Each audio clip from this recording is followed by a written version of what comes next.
বাংলাদেশ সহ দক্ষিণ এশিয়ার অভিবাসন প্রত্যাশীদের কাছে গত কয়েক বছর ধরেই অন্যতম গন্তব্য হয়ে উঠেছিল পর্তুগাল। অপেক্ষাকৃত সহজ অভিবাসন নীতির সুযোগ নিয়ে ইউরোপে স্থায়ীভাবে বসবাসের সুযোগ পান উল্লেখযোগ্য সংখ্যক বাংলাদেশীয়। তবে তাদের কাছে এখন শঙ্কার কারণ হয়ে দাঁড়িয়েছে দেশটিতে ডানপন্থীদের উত্থান। গত মার্চে অল্প ব্যবধানের জয় নিয়ে পর্তুগালে সরকার গঠন করে মধ্য ডানপন্থী জোট ডেমোক্রেটিক অ্যালায়েন্স। শিক্ষা, চিকিৎসা বা বাসস্থানের মতো নানা ইস্যুতে সংকট থাকলেও সরকারি এজেন্ডায় অগ্রাধিকার পায় অভিবাসন ইস্যু। ক্ষমতায় এসেই প্রচলিত আইন বাতিল সহ কড়াকড়ি আরোপ করা হয় অভিবাসন সংশ্লিষ্ট নানা ইস্যুতে। এ অবস্থায় সামনের দিনগুলোতে সেগা অর্থাৎ কট্টর ডানপন্থীদের উত্থান অভিবাসীদের জন্য বড় চ্যালেঞ্জ বলে মনে করছে সংশ্লিষ্টরা।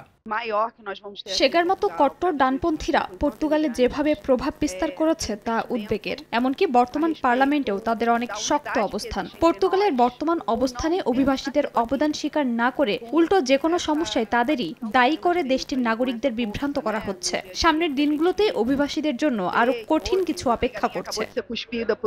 বাম রাজনীতির সাথে যুক্ত পর্তুগিজরা বলছেন, ক্ষমতা ধরে রাখতে ও কট্টর ডানপন্থীদের ভোট নিজেদের দিকে টানতে অভিবাসীদের ব্যবহার করছে বর্তমান সরকার।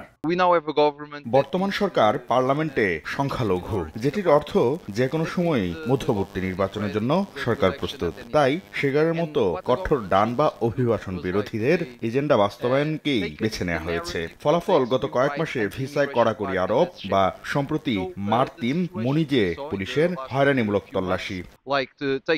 নিয়ম বহির্ভূতভাবে নানা ক্ষেত্রে অভিবাসীদের হয়রানি ও বৈষম্যমূলক আচরণের প্রতিবাদে 11 জানুয়ারি বিকেল 3টায় লিসবনের আলামেদা পার্ক থেকে মার্তিন মুনিজ অভিমুখে বিক্ষোভ র্যালির ডাক দিয়েছে পর্তুগালের সুশীল সমাজ ও বিভিন্ন অভিবাসন সংস্থা। তল্লাশির নামে হয়রানি বা জেনোফোবিয়া বাড়ার মতো সাম্প্রতিক নানা ঘটনা বলছে অভিবাসন ইস্যুতে অনেকটাই পাল্টে গেছে পর্তুগালের চিত্র। যারা রেসিডেন্স কার্ড পাওয়ার অপেক্ষায় রয়েছেন তাদের পাশাপাশি স্বস্তিতে নেই রেসিডেন্সধারীরাও।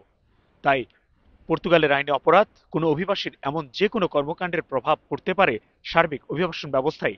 তাই শুধু সচেতন হওয়াই যথেষ্ট নয়, দায়িত্ব নিতে হবে সচেতন করারও, এমনটাই বলছেন সংশ্লিষ্টরা। তারিকুল হাসান আশিক, সময় সংবাদ, লিসবন, পর্তুগাল।